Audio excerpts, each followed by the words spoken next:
E nesse livro, Modernidade e Holocausto, toda a problematização que o Bauman faz é justamente sobre esse ponto de associar a modernidade ao Holocausto.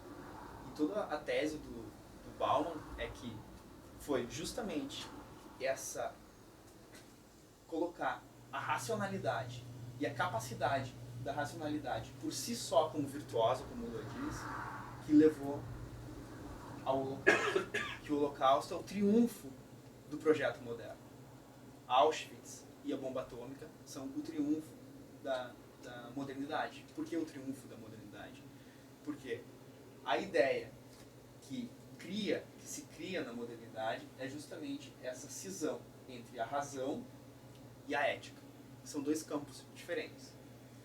Em um campo eu faço ciência, objetiva, prática, pragmática. Em outro campo, as pessoas pensam sobre o seu próprio agir. A ciência não é boa e nem é má. As pessoas são boas ou más.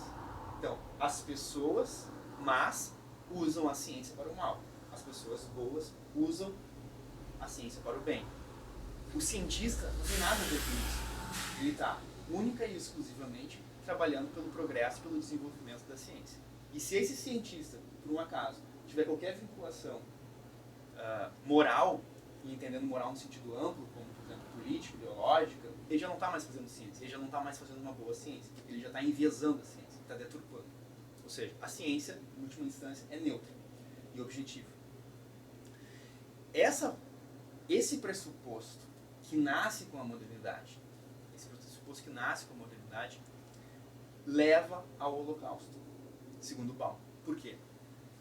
Porque ele diz justamente isso, que com a crença dos cientistas na objetividade daquilo que eles fazem, da precisão daquilo que eles fazem, da neutralidade daquilo que eles fazem, eles possibilitam um ambiente de despreocupação com os fins daquilo que eles fazem. Essa despreocupação com os fins possibilita que eles implementem o nazismo.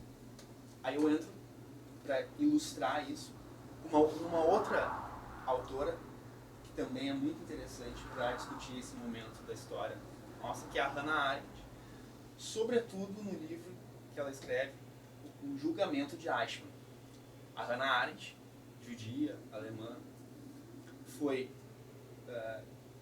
passou pelos campos de concentração, teve seu marido e tal, passaram pelos campos de concentração. E ela foi convidada pela revista Time dos Estados Unidos para comparecer ao julgamento dos nazistas condenados pelos crimes nazistas, como jornalista, e fazer uma reportagem para a revista Time. E aí a compilação dessa reportagem o produto final é o Eichmann.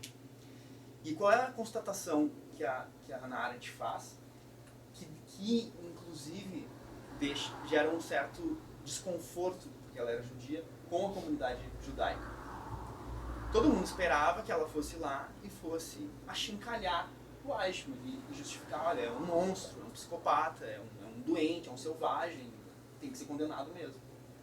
E toda a abordagem que ela faz não vai nesse sentido, de condenar o indivíduo ou de condenar a ação do Eichmann. Vai justamente nessa linha de condenar a burocracia ou o sistema que possibilitou que o Eichmann ou que o nazismo pudesse ter existido. E ela vai analisar o discurso do Eichmann, e é muito interessante. Ela diz assim, Eichmann se considerava inocente perante a lei, mas culpado perante Deus. Por quê? Porque o Eichmann dizia assim, eu não me considero um criminoso, porque eu nunca matei nenhuma pessoa. Só que o Eichmann era o responsável pelo projeto nazista que foi conhecido como a solução final, que era encaminhar centenas de milhares de judeus para os campos de extermínio. Mas ele de fato nunca matou uma pessoa, ele simplesmente organizava isso que o Lula disse, a precisão dos trens, quantas pessoas vão em cada trem, que horas começa o trem, se determinada pessoa vem de tal campo, como que essa pessoa vai entrar, de que forma vai ser acomodada, etc., onde é que horas ela vai chegar. Né? Ele organizava a logística dos campos de extermínio. Mas ele nunca deu um tiro numa pessoa. E ele era um funcionário exemplar. Porque ele cumpria o horário dele, porque ele não falhava nas atribuições dele, porque ele não errava nenhum número, não errava um cálculo. O que ele fazia era perfeito, era impecável. E era essa a justificativa dele. E a lei do meu país assegurava que eu estava servindo ao meu país como um bom funcionário. E aí a ideia da Hannah Arendt era justamente dizer assim, na SS não havia psicopatas, não havia pessoas selvagens e agressivas, eram bons pais de família, eram bons maridos, gostavam dos animais, faziam bem para sua comunidade, cumprimentavam o seu vizinho. Essas pessoas não eram eram cidadãos de bem, como a gente ouve. Agora, o trabalho dessas pessoas e do que elas se ocupavam era de exterminar milhões e milhões de pessoas dentro de uma cadeia, de um processo lógico, encadeado. E era fazer bem isso. Então, só para ilustrar essa discussão sobre o triunfo da racionalidade, que isso seria o triunfo da racionalidade e os efeitos disso.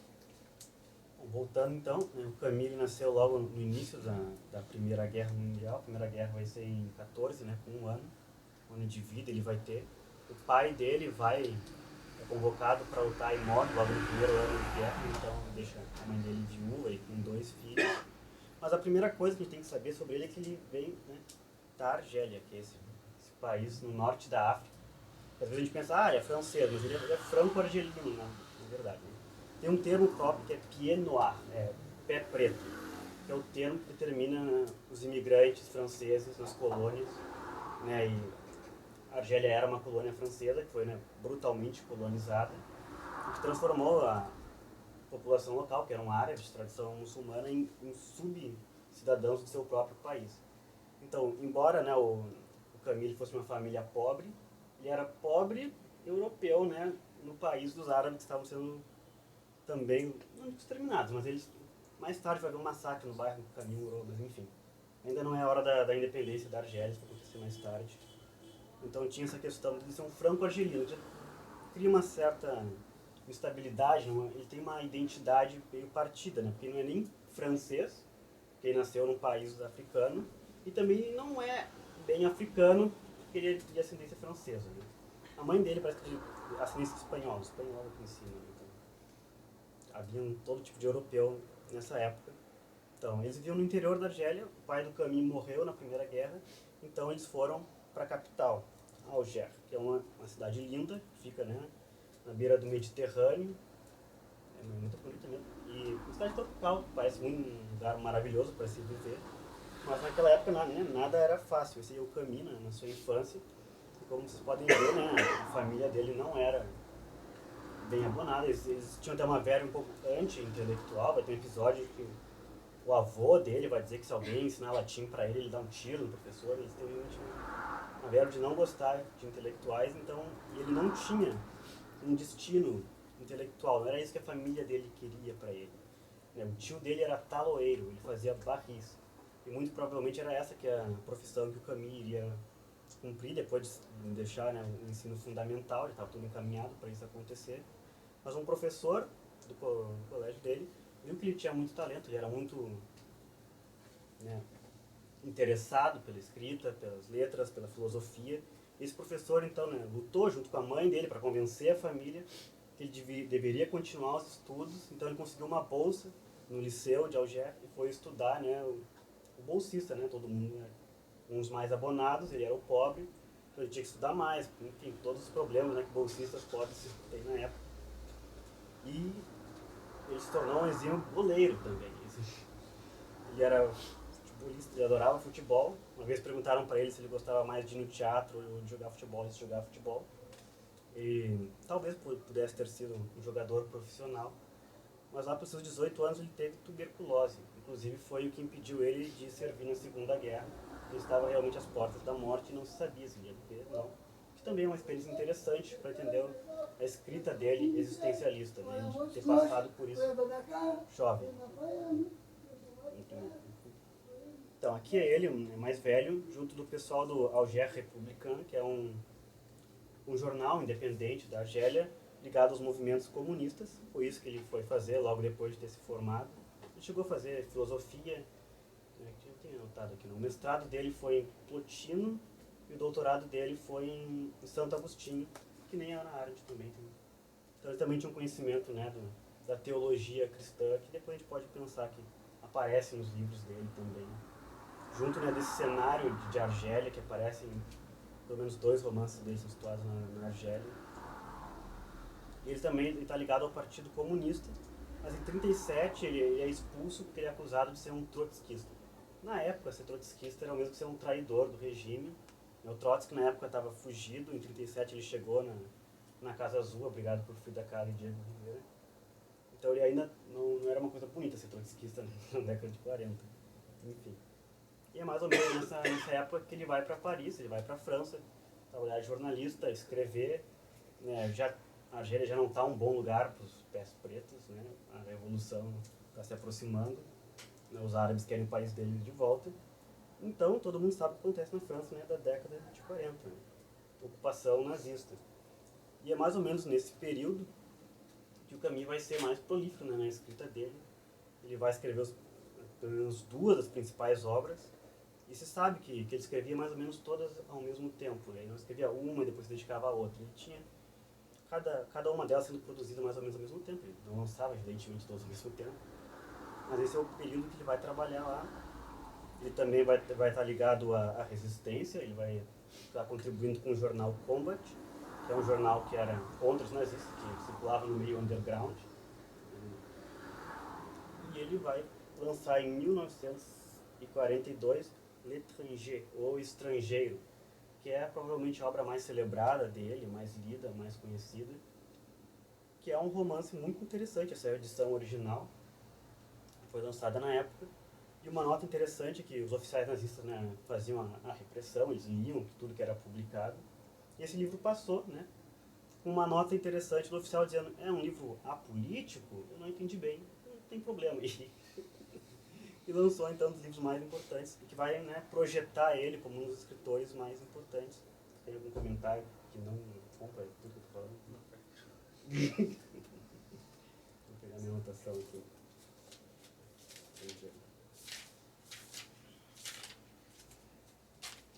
Então, né, como que a gente poderia, né, falar sobre Estrangeiro? Vocês já leram a obra inteira? Então, pode ser um pouco difícil. A sinopse é um desafio, né, que corta muita coisa.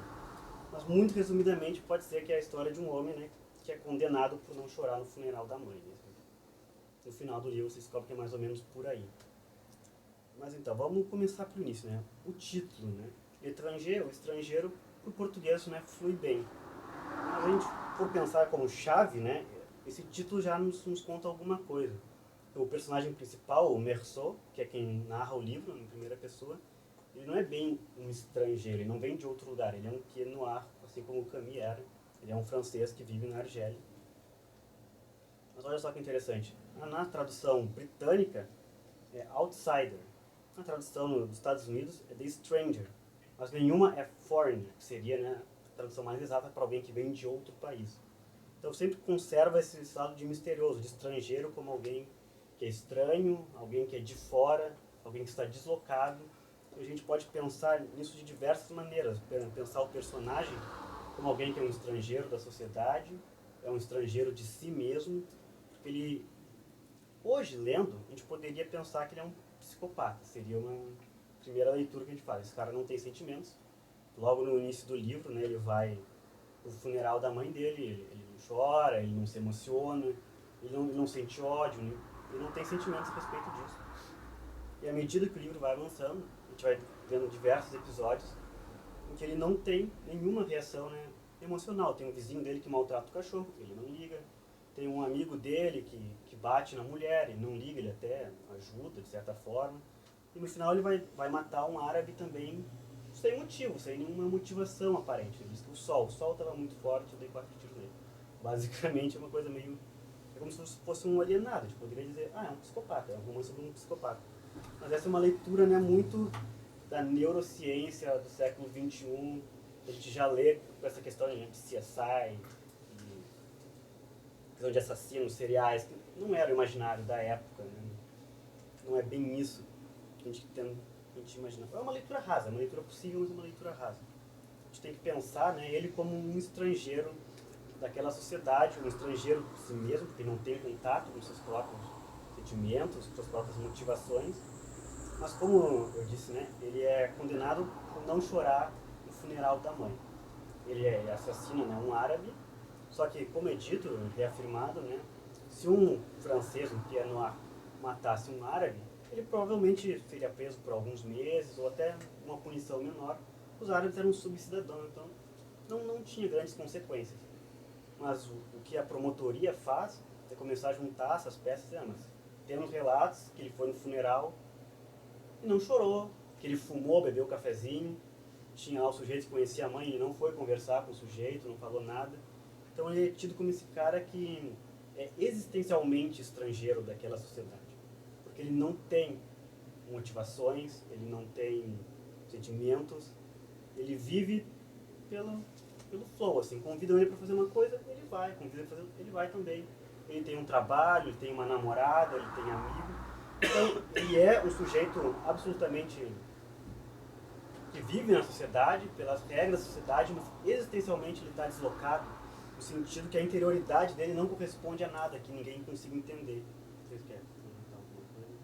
Acho que termina eu falo sobre o estrangeiro, porque daí eu acho que, antes de talvez tu entrar nas outras peças, acho que seria importante a gente entrar no mito de Sísifo e falar sobre a noção do absurdo. Isso, no mesmo ano, 42, ele vai lançar, né, o Mito de Sísifo, que é um ensaio sobre o absurdo. Outra coisa interessante é falar que o Sartre é um dos principais responsáveis por esse livro ser um